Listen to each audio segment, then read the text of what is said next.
Hello, everybody. Hope you're having an amazing day today. My name is Steve. Thank you so much for stopping by my channel. Today, I'm going to be reacting to how to walk the Hadrian's Wall path. So about 2 weeks ago, I reacted to a video about Hadrian's Wall. And in the comment section of that video, I had a ton of people recommend that I learn about Hadrian's Wall path. I really don't know much of anything at all about this, except that it is some sort of a walking trail that goes alongside Hadrian's Wall.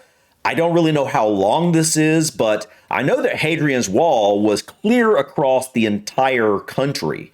So if this path actually follows the entire distance, that would be something like, I can't remember exactly how long Hadrian's Wall was. It was around 80 miles or so, I believe. But if that's the case, this would be a really, really awesome trail to walk because, I mean, it would get you from one coast to the other. So that would be really, really cool, especially for someone like me. I love hiking. I love exploring. And I'm really wanting to learn about some of your most awesome paths or trails within the UK so that maybe I can go and explore some of these when I actually get over there. Obviously, I'm going to have limited time that first time I get over for a visit, so I'm going to have to pick and choose what I do kind of closely or be careful to not overextend myself, so to speak. So, depending on how long some of these trails are, I obviously, especially now that I got a 5-year-old, I'm obviously not going to be able to take my 5-year-old on any hardcore hiking adventures, but myself, I would love to. So I thought this would be really interesting to explore, and maybe I will get over and walk this path when I'm actually in the UK for a visit. But anyways, guys, enough of my rambling. Let's go ahead and dive in and check out how to walk the Hadrian's Wall path. Okay, so firstly, where to start? Hadrian's Wall path is 84 miles long. Oh, wow. It's in the north of England. So it legit crosses the entire country. I wasn't 100% sure if it actually followed along Hadrian's Wall the entire way, or maybe it was just a partial distance, but obviously it goes all the way coast to coast. Well, almost coast to coast. It stops in Newcastle upon Tyne, which looks like it hits some sort of a river here and doesn't quite get to the coast, but basically coast to coast. So I'm really curious, is this the only trail in the UK that actually goes coast to coast, with one singular trail? Or are there others that actually go all the way across from one sea to the other? Let me know in the comments, guys. Runs from Bowness-on-Solway, which is near Carlisle, to Wallsend in Newcastle. Wallsend is also... Wallsend, 84 miles. Good luck go with you. That's so awesome, man. Also called Segedinum. It was built in AD 122 by Emperor Hadrian, and it was built from east to west. So it started in Segedinum or Wallsend and went all the way to Bowness-on-Solway. Oh, there's so the wall. It actually crosses the whole neck of England just below Scotland. Wow. It's not the divide between Scotland as people often think it is. It's the Scottish border's a bit further north, but it was originally built by the Romans to defend from the Britannic hordes that have been there. Nowadays, National Trails have built a walking path that goes all the way alongside the wall. So you can walk basically across the neck of England and follow the wall. All right, well, that was a question I had. So basically, you can legit, from the start of the wall all the way to the end of the Hadrian's Wall, you can literally walk alongside of it the entire time without any break. That's basically what he's saying here. That's awesome. I love when they do things like that, and preserve these, not only things like Hadrian's Wall, but preserve these cool paths. And I know you guys in the UK have a ton of these really cool paths, but this is obviously a fairly long trail. And so, I can already see by just what we've seen so far that there is going to be quite a few different changes in landscapes.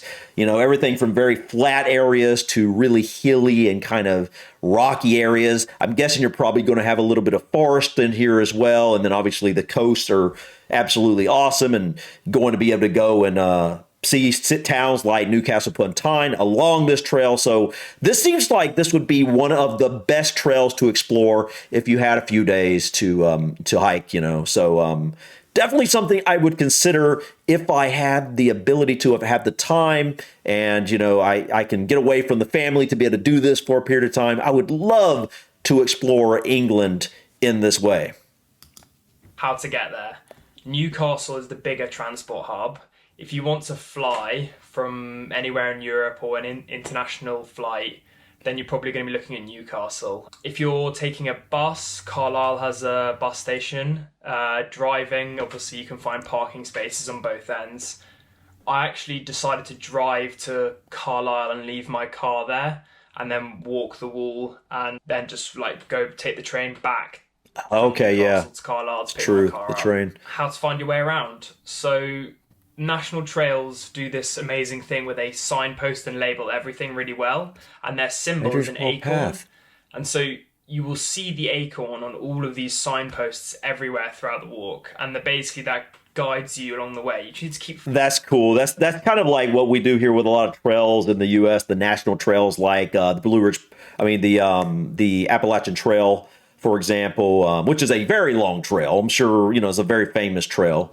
But it goes north-south, and they have these really cool markers, kind of like that. I just noticed that it actually went alongside of a building. I actually wasn't expecting it to go like, through town. I thought it would go near a town, but I didn't know it would go through a town. So that's interesting. I wonder what towns this actually goes through. I'm sure I can find that on a map.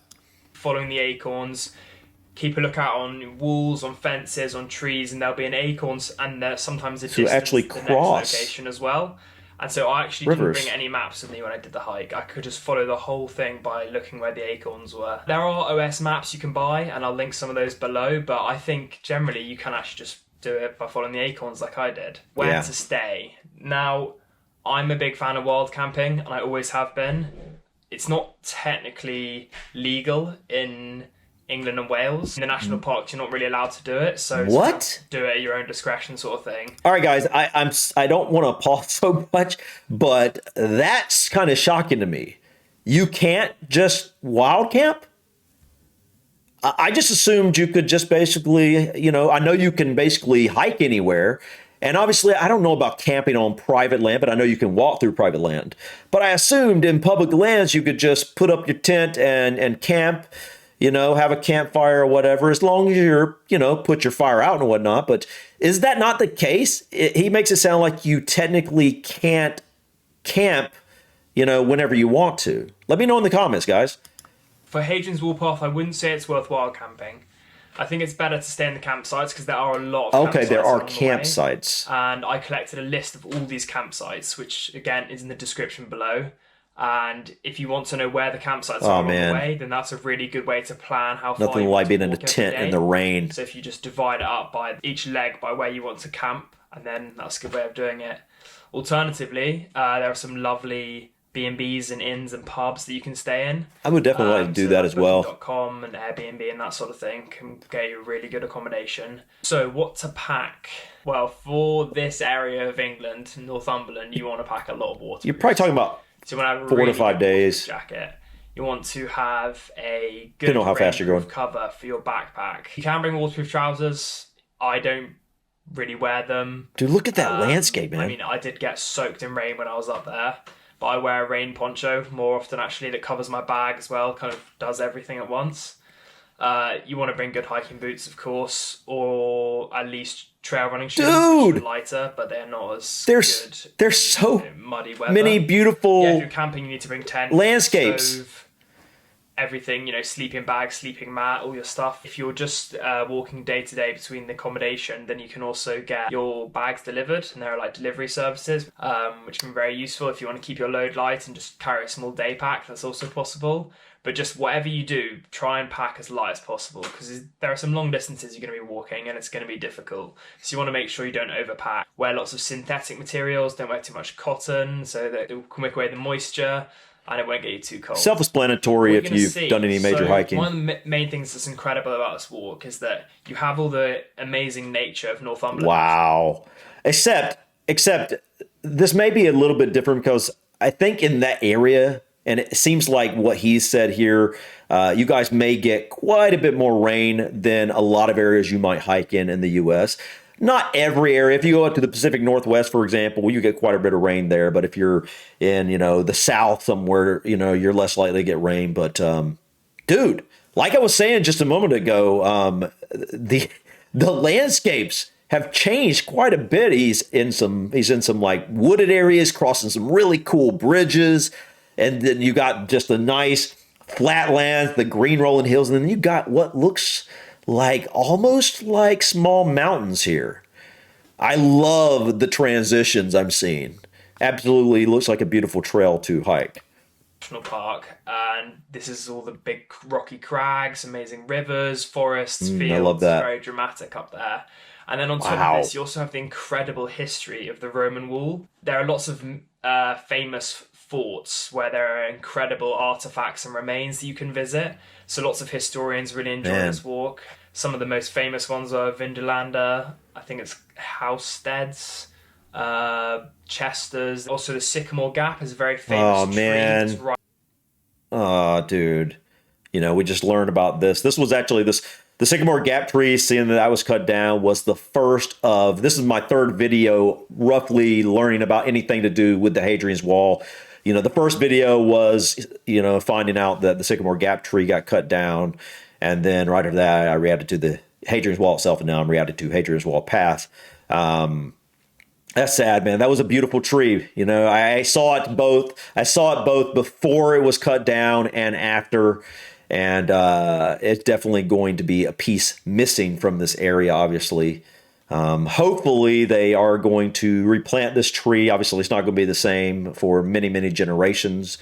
But hopefully they'll plant this tree and maybe do something like with the old wood from that tree, create a park bench or something. I think that would be amazing for this area, you know, at least as something that, you know, would reset this general area, if you know what I mean.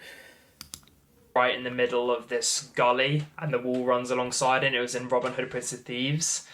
There's also Carlisle Castle, which is really incredible, and Lanercost Priory. Oh, wow, those aren't dude. Roman built, but they're still interesting English history. So there's a lot of really amazing historical things balanced with incredible natural landscape, and so those together make this walk really, really amazing. Is it safe? Is the next point. I would think so. It's as safe as a hike is going to be. Oh, yeah. In terms of there are the risks of, you know, falling, Yeah. slipping. Got some steep areas, it looks like. Look how beautiful that is. Breaking bones are the worst. And I think that Love some that of the scenery, paths man. can be slippery and crumbling, but National Trails do monitor and maintain this, and they try and keep it as safe as possible. I would say bring a little medical kit with you. That's a really important thing. So you can treat blisters. Oh, wow. Oh, wow.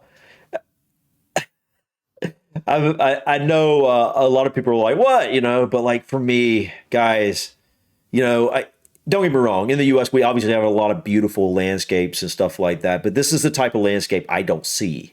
I love they call them like the craggy rock or the rock crags. I can't remember exactly how you describe that, but where you got the spotted rocks. And then I love this where it's just, you see forever around you, but you're on top of this like ridge with the wall beside. It's just beautiful, man. It's just, that is amazing. It really is. I appreciate landscapes like this so much. And this looks like such a beautiful hike, man. But one thing I'm noticing is that while he says they maintain this, it's not the type of trail to where you're necessarily going to notice is there, except for the wall. Like, it seems like not a ton of people are hiking this trail like I would think, because you don't see the ground beaten down. You see just a lot of grass. You don't see like a dirt trail anywhere, anything like that. It's just the grass and then the wall. Obviously, you know where to go when the wall's there, but if there's places where maybe the wall has been taken away, you definitely would want to keep your eye out for those acorns, because I don't think, based off what I'm seeing so far, seems like it would be fairly hard to know exactly where you're going in a lot of areas without the wall or the acorns. Strain something or paracetamol, you know, you can look after yourself. Wow. While you're out on the trail. That's very important. I think a portable charger is also a good thing to bring, because I had signal for most of the walk, and it was good to have my charger so that I could, you know, recharge every night and call people if I needed to and stay in contact. Another alternative, if you want to feel really safe, is to just walk with a friend. I walk alone. That's kind of how I like doing it. But if you want to maximize your safety, it's good to go with another person. So where to eat along the way? Obviously, Carlisle and Newcastle, either end, big cities is when you'll be able to get plenty of food. Loads of places to eat there. Along the way, you kind of walk through villages and hamlets every now and then, and those are the places where you're going to be finding food. Generally, you should bring a lot of food for yourself if you're camping. Make sure you have stuff for your meals in the evenings and loads of snacks throughout the day. But there were some really great pubs I walked past and cafes. The Walton Reading Room Cafe in Walton was lovely. The Twice Brewed Inn was probably my favourite place I went to because it's right bang on in the middle of the hike in the Northumberland National Park. At Once Brewed, and there's a lovely pub, and I had a massive meal there. It was excellent, just when I needed it. And then also the Robin Hood Inn, which is further east. That's also excellent. I had really good food there. Now I'll just go through my day-to-day itinerary, just give you a bit of an indication of what distances I walked. So from day one, we're from Boundless on Solway to Monkhill. That was 16 kilometres, and I stayed at the Roman Wall Lodges. It was a relatively short day because I'd driven all the way down from the south up to Carlisle. I'd been driving for like 4 hours that day, maybe more. So I didn't want to do a massive day's walking. Can't think of use that the kilometer to miles. That's really nice because you start conversion. looking out over the Is it Irish 2.2? Sea. You come in on the estuary. I'm not sure. Quite flat. Basically, the only bit of the sea you actually see during your walk. Day 2 was Monkhill to Laversdale, so that was 21 kilometres. Stayed at Blairtarn Farm that night, and this day involves going through Carlisle. So 21 kilometres isn't enormous, but you actually spend quite a lot of time walking around Carlisle as well and looking around. The terrain isn't too difficult because you're going along the River Eden for quite a bit of it, and flatland. It's fairly flat, and there are lots of lovely pastured fields and that sort of thing. Day 3, Laversdale to Banks, and I stayed at the Quarry Side campsite, and that was 18 kilometres. Another short day. Stopped in at Lanercost Priory. It's shorter because it gets harder when the closer you get. Dude, I think a lot of you that have followed my journey so far know how much I love the architecture of old abbeys, and I love old cemeteries. This looks like an amazing cemetery. This would definitely be a place I would stop for quite a while. I would stop here for hours and just explore this place, look at a lot of the different tombstones, and wow, what a beautiful sight, dude. Wow. To Northumberland, so it's good to do shorter stretches at the start to warm yourself up. Day 4 is Banks to Once Brewed, which is 23 kilometres. Oh, wow. Now, I love that landscape. One of the 2 best days of the hike. It's just incredible. Yeah, I can see what you're saying. Windshields Farm, which is right in the middle of the national park. You can see the massive ridge with the wall on top of it, and you're in the valley below. It's just incredible. You start passing through some of the Roman forts here as well, and you get really significant remains of the... Is that a stone wall? Day 5, Once Brewed to Woolwick, which is 20 kilometres. I stayed at Greencarts Farm that night, and this goes through the whole of the national park, the rest of Northumberland, and you go through Roman fort after Roman fort. Oh wow, man! Fort, and you go look at that, dude! And it's just absolutely incredible. This day is definitely. Oh, dude, that was so much to see. What's that? That's Sycamore Gap tree, isn't it? Is it?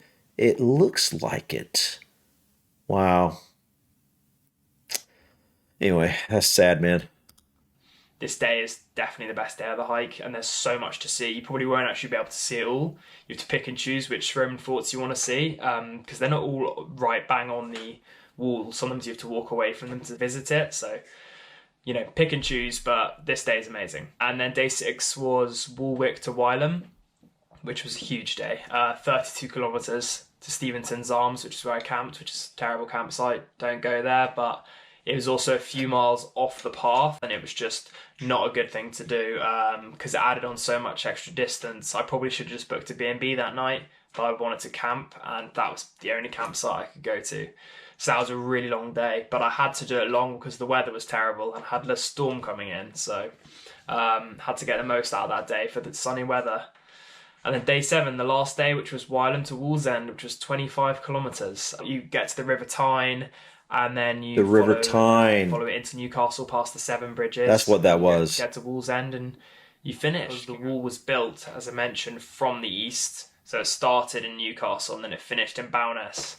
But I think you should walk the other way around, mainly because you're following the prevailing wind. You're walking in the direction of the wind, so the wind's at your back, and you're not getting blasted in your face by rain. That's true, man. That's a good tip. And you're just going with the conditions, which is really important.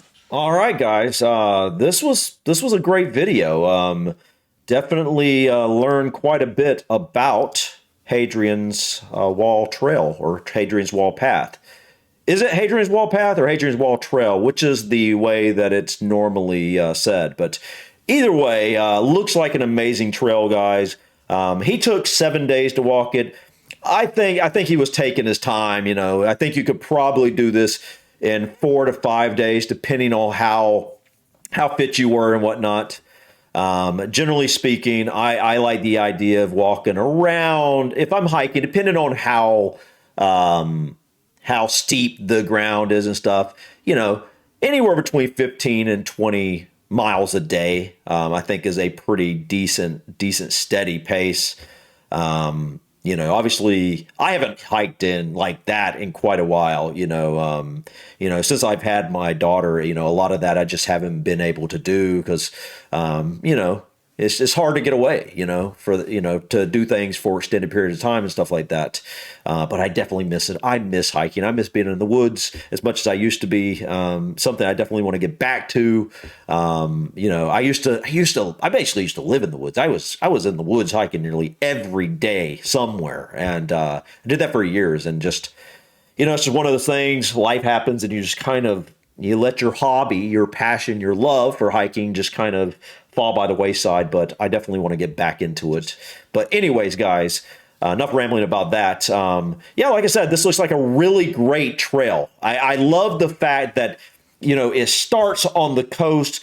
You end in a really cool town like Newcastle upon Tyne. I haven't looked into Newcastle upon Tyne, but I've heard a lot of people talk about how cool that place is, and it's just got a really cool name anyway, so it's got to be a cool town. But and along the way, I could tell you passed through just beautiful farmland, just these really cool rocky outcrops, these ridges, the rolling hills, really cool bridges, and I'm sure you're going to pass through a number of different really cool villages along the way. I think this would be a really great trail to hike.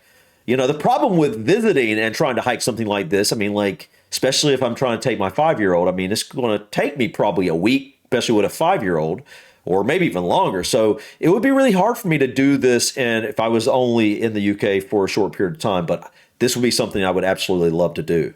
And like I said, guys, I'd love to learn about some of your other trails. Let me know what other trails you guys have in the UK that may be possibly this long or even longer if there's some longer ones. I want to see what are some of the greatest trails you have, some of the ones that have the most beautiful landscapes, pass through some of the most, some really cool villages and things like that. Trails and paths are such a great way to see a country if you actually have the time to explore that way. And I hope I will someday. I will one day. It's just the first time I get there, will I actually have the time to be able to do something like this? I'm not 100% sure. But if I do, I would absolutely love to. So we'll see. We'll see what happens when the time comes. But either way, guys, like I said, this looks like a really awesome trail. If you're in the UK and you have the time to do it, I would absolutely advise doing this. Why not? Such a great way to see your country. But anyways, guys, enough rambling for me. Thank you so much for stopping by. Please click that like button. Feel free to drop your comments or suggestions about this video or others. And don't forget to subscribe to continue to follow me on my journey to discover my British and Irish ancestry. Until next time, guys, peace.